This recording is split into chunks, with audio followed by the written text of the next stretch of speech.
नमस्कार, स्वागत है आपका और आप देख रहे हैं अपना यूट्यूब चैनल रीमेक इट पर। आज हम इस वीडियो के माध्यम से जानेंगे कि जो विशेष शिक्षक के लिए काउंसलिंग चल रही है और डॉक्यूमेंट वेरिफिकेशन हो रहा है और आपका आया है डाउट।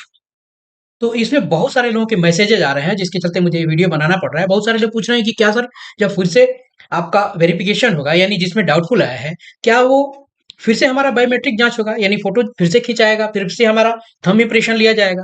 क्या सभी डॉक्यूमेंट का फिर होगा वेरिफिकेशन?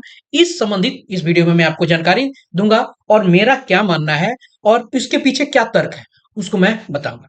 तो आइए इस वीडियो को शुरू करते हैं कि देखते हैं कि डॉक्यूमेंट वेरिफिकेशन में जिनका डाउटफुल आया है उनके साथ आगे क्या होने वाला है। तो चलिए वीडियो को शुरू करते हैं। यहाँ सबसे बड़ी बात है और इसको इसका मैं सॉल्यूशन आपके सामने देता चलता हूं और ये सॉल्यूशन ये है कि क्या बायोमेट्रिक जांच फिर होगी? जी, बायोमेट्रिक जांच फिर से होगी। क्यों?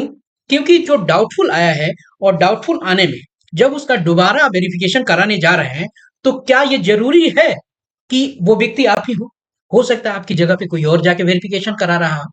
तो चूंकि आपका वेरिफिकेशन होने जा रहा है जो डाउटफुल आया है, तो उस डाउटफुल वेरिफिकेशन होने में भले एक ही डॉक्यूमेंट का क्यों नहीं वेरिफिकेशन हो रहा हो, उस एक ही डॉक्यूमेंट के वेरिफिकेशन में आपको अपने बायोमेट्रिकल जांच से गुजरना हो। जिसका कारण मैंने बता दिया कि ये जरूरी नहीं है। लोग, बहुत सारे ऐसे लोग कर सकते हैं, नहीं ऐसा नहीं कि करेंगे ही, कि हो सकता है उनकी जगह कोई और जा रहा हो। इसलिए बायोमेट्रिकल जांच फिर से दोबारा होगी, भले आपका एक डॉक्यूमेंट में ही क्यों नहीं आया है। अब देखते हैं दूसरा आपका जो इशू है, उस क्या सभी डॉक्यूमेंट्स का फिर होगा वेरिफिकेशन? तो आइए देखते हैं और पहले कुछ चीजों को जानते हैं कि क्या है इसके बारे में तथ्य। अब देखिए, डॉक्यूमेंट जो है जिसका वेरिफिकेशन हो रहा है, उन डॉक्यूमेंट्स के नाम है आपको मैट्रिक के marksheet certificate, intermediate marksheet certificate, graduation marksheet certificate, DElEd marksheet certificate, या आपके जो भी ओडीएल हो, बीएड हो, वो बीटेट या सीटेट मार्कशीट। चूंकि ये 1 से 8 के लिए है, ये इससे मैं बता रहा हूँ, ये आपको लागू हो जाएगा आपको 9 10th और 11 12th में। उसमें दो तीन चीजें बढ़ जाएंगी आपका। वो उसमें बढ़ जाएगा, ये डीएलएड की जगह बीएड हो जाएगा, आपको बीटेट की जगह स्टेट हो जाएगा। उसके बाद आपका वहां ग्रेजुएशन के बाद एक आपको पोस्ट ग्रेजुएशन का ऑप्शन आ जाएगा। उसके बाद आता है आधार नियोजित टीचर्स। यहाँ ये भी ध्यान देने की जरूरत है, 1 से 8 में भी जिन लोगों ने अगर पोस्ट ग्रेजुएशन का लगा दिया होगा, वहां पोस्ट ग्रेजुएशन के लिए ऑप्शन आपको ऐड हो जाएगा।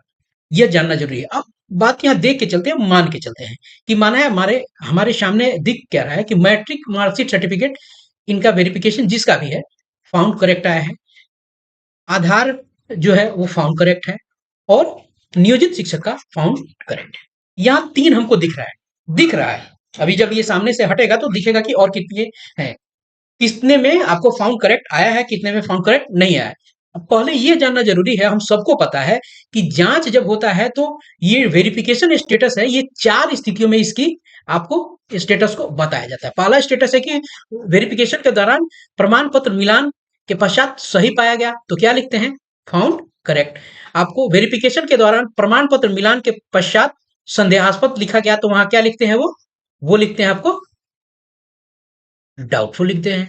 उसके बाद वेरिफिकेशन के दौरान प्रमाण पत्र मिलान के पश्चात प्रथम दृष्टया फर्जी हो गया, तो वहां आपको और भी कई सारी स्थिति लिख सकते हैं। यहाँ डाउटफुल, जो डाउटफुल लिख दिया उन्होंने, डाउटफुल में यहाँ डाउटफुल वो लिख सकते हैं, यहाँ भी वो डाउटफुल ही लिखेंगे फर्जी में। वेरिफिकेशन के दौरान मूल प्रमाण पत्र नहीं किया, यहाँ डाउटफुल हो जाएगा और आगे उन्होंने लिख देना है क्या दिक्कत है। सब जगह डाउटफुल लिखेंगे, लेकिन रीजन जो ये स्थिति है, ये रीजन, इस रीजन में वो आपको बता देंगे कि क्या स्थिति बनने वाली है। क्या स्थिति है कि रीजन डाउटफुल आया है, तो डाउटफुल किस कंडीशन से आया है, क्यों आया है। तो यह व्यवस्था आपको 4 स्थितियों में डॉक्यूमेंट वेरिफिकेशन में आएगा, और रीजन जो डाउटफुल आएगा वो रीजन बता दिया जाएगा कि क्या हुआ, संदेहास्पद क्यों आया है, क्या मिसमैच है, क्या प्रथम दृष्टया फर्जी है, ये प्रमाण पत्र मूल प्रमाण पत्र नहीं दिखाया गया। ये 4 स्थितियां बनती हैं, हम सबको पता है। अब हम एक चीज देखते हैं कि मान लीजिए कि अभी हमने देखा कि यहाँ जिस व्यक्ति का है, उनका है आपका ये, यहाँ फाउंड करेक्ट है, यहाँ फाउंड करेक्ट है, ये फाउंड, 3 चीजों का में आपको फाउंड करेक्ट दिखा रहा है। अब यहाँ यहाँ यहाँ पे इनको क्या हुआ है, यहाँ इनका डाउटफुल आया है, यहाँ भी इसमें भी इनका डाउटफुल डाउटफुल आया है, ठीक है, यहाँ भी इनका डाउटफुल आया है। अब देखना यह है कि क्या जो मैं आपको बता इन 3 चीज़ों की जाँच होगी या सबकी जाँच होगी? तो मैं आपको ये बता दूँ कि उन्हीं चीज़ों की जाँच होगी जिनमें डाउटफुल आया है।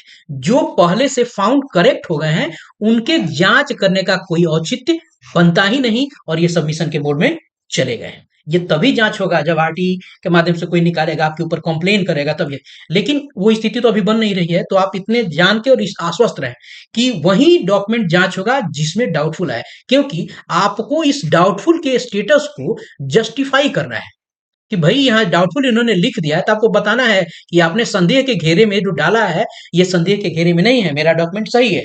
आपको सारे के सारे उस टेस्टिमोनियल्स के सारे प्रूफ ऐड करने होंगे, उसके साथ जो भी सपोर्टिंग डॉक्यूमेंट्स होंगे लगाने होंगे, या आप मिसमैच दिखा रहा है, हो सकता है आपने उसको सुधरवा लिया हो।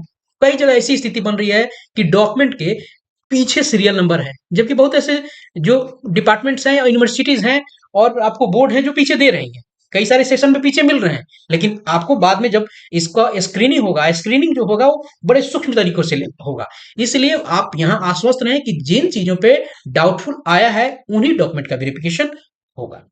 तो इस वीडियो में हम लोगों ने दो चीजों को जाना और मैंने प्रयास किया कि आपके जो बहुत सारे मैसेजेस आ रहे हैं तो कि पहला बायोमेट्रिकल होगा कि नहीं, तो बायोमेट्रिकल होगा जिसका तर्क मैंने दिया।